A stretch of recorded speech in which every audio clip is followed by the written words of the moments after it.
Fala galera, beleza? Neste vídeo vamos aprender a respeito da ligação iônica, esta que é um dos 3 tipos de ligações e uma ligação bastante importante para descrever diversas substâncias do nosso cotidiano. A ligação iônica pode ser resumidamente concebida como a transferência de elétrons entre átomos, que vão ter suas respectivas características. Por exemplo, a ligação que vai ocorrer entre o átomo de potássio e o átomo de flúor. O átomo de potássio, devido à sua configuração eletrônica, tem um elétron na sua camada de valência, que é a camada N. Já o átomo de flúor é constituído por 7 elétrons na camada de valência, que é a sua camada L. Portanto, conforme estabelecido no vídeo anterior, o potássio, por ser um metal, tem tendência a perder elétrons, enquanto o flúor, por ser um ametal, tem tendência a receber. O potássio tem apenas um único elétron, portanto perde, e o flúor tem 7 e falta apenas um único elétron para completar os seus 8. O que ocorre então entre eles é que esse elétron do potássio migra em direção ao flúor e vem então ocupar a camada L do flúor. Dessa forma, o átomo de potássio agora fica com a camada de valência sendo a M com 8 elétrons, enquanto o flúor mantém na sua camada de valência L os 7 elétrons originais e um elétron agora que foi proveniente do potássio, que agora está presente dentro da camada do flúor. Isso faz com que o flúor receba um elétron e se torne negativo, enquanto o potássio doou um elétron e se torna positivo, caracterizando uma das principais marcas da ligação iônica, que é a formação de cátions e ânions. Muito importante para dar as principais características relacionadas à ligação iônica. Entretanto, para representar um composto formado por cátions e ânions, nós precisamos do conceito de estabelecer quais são as fórmulas dessas espécies. Uma fórmula pode ser entendida como a menor proporção que existe entre cátions e ânions. Especialmente na ligação iônica, ela vai seguir um formatinho bastante fácil que permite com que você chegue a estas fórmulas. Por exemplo, no caso da espécie anterior, formada entre sódio e flúor. O que notamos é que o sódio tende a perder um elétron, ou seja, se torna sódio mais 1, e o flúor tende a receber esse elétron proveniente do sódio, se tornando flúor menos 1. Um cátion e um ânion. Como se faz então para determinar qual é essa fórmula? Uma vez que, como eu caracterizarei para vocês, a espécie iônica é formada por uma quantidade muito grande de átomos. Podemos chegar nela através da regrinha do X, a regra do cruza, no qual as informações das cargas irão ser cruzadas. A carga do positivo é cruzada para o negativo e a carga do negativo é cruzada para o átomo positivo, sempre indicando o positivo primeiro e o negativo depois. Com S, descemos o número 1 aqui, que era do flúor, e descendo o número 1 do sódio, colocamos ele aqui também, fazendo com que a fórmula fique Na1F1.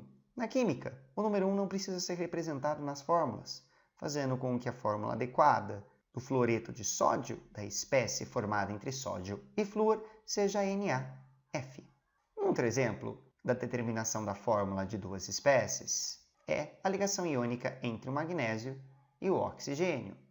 O magnésio tem 2 elétrons na última camada e, portanto, tende a perder esses 2 elétrons, se tornando magnésio 2+. Já o oxigênio é um átomo que tende a receber 2 elétrons, uma vez que ele tem 6 na camada de valência e 6 mais 2 elétrons dão os 8 necessários para dar estabilidade. Temos então a interação entre o magnésio, positivo primeiro, e o oxigênio, negativo depois. Pela regra do cruza, o número do magnésio desce para o oxigênio e o número do oxigênio desce para o de magnésio, estabelecendo então a seguinte fórmula: Mg recebeu o 2 do oxigênio recebeu o 2 do magnésio.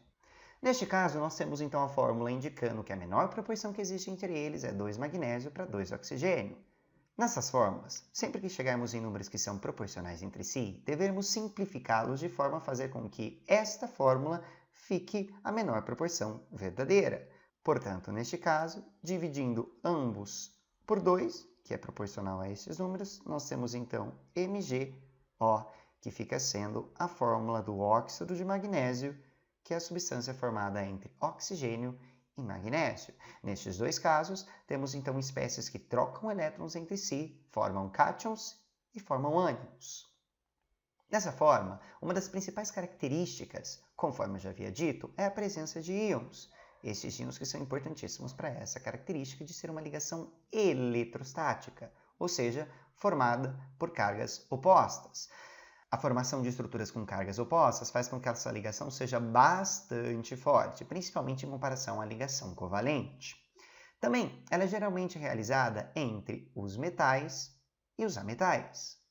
Lembrando, os metais é a região grande da tabela periódica, até próximo aí à escadinha que marca a transição. E os ametais é o cantinho superior esquerdo da tabela periódica. A interação entre essas duas regiões geralmente dá origem à ligação iônica.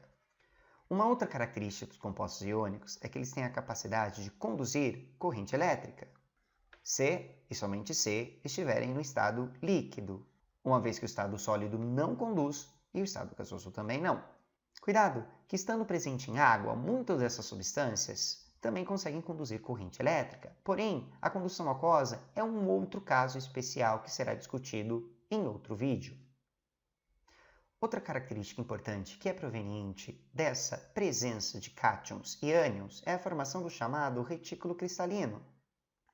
Esse retículo cristalino pode ser entendido como a tendência que os cátions e ânions têm de se atraírem mutuamente uns aos outros.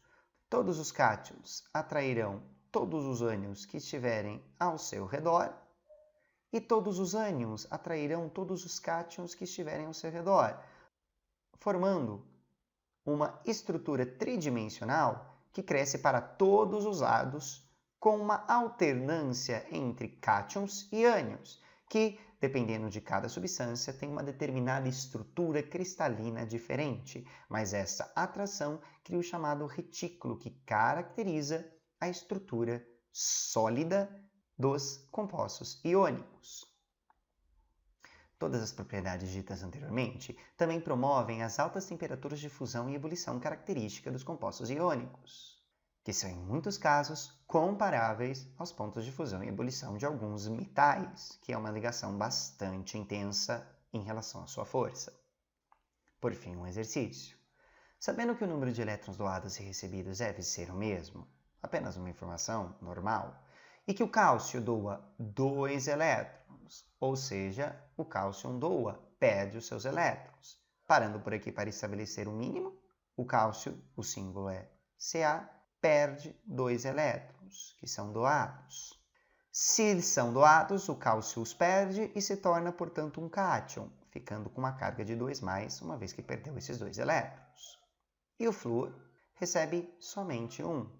Portanto, o flúor, por questões de configuração, recebe apenas um único elétron, fazendo com que o flúor se torne um ânion de carga -1. A pergunta do exercício, então, é: ao se ligarem entre si, o cálcio e o flúor obterão uma substância cuja fórmula. Portanto, qual será a fórmula dessa substância? Estabelecendo, então, a ligação entre cálcio e flúor, o cátion primeiro, o ânion e segundo. O cálcio com carga 2+, o flúor com carga -1. Para estabelecer, então, nós usamos a regra do Cruzer. O número do positivo desce para o ânion e o número do ânion desce para o cátion, fazendo com que a fórmula fique Ca recebendo 1 e o F recebendo 2, que era do cálcio. Lembrando que o número 1 não precisa ser representado, o que faz com que a fórmula seja simplificada para CaF2, o que nos dá o gabarito do item B. Beleza? Valeu!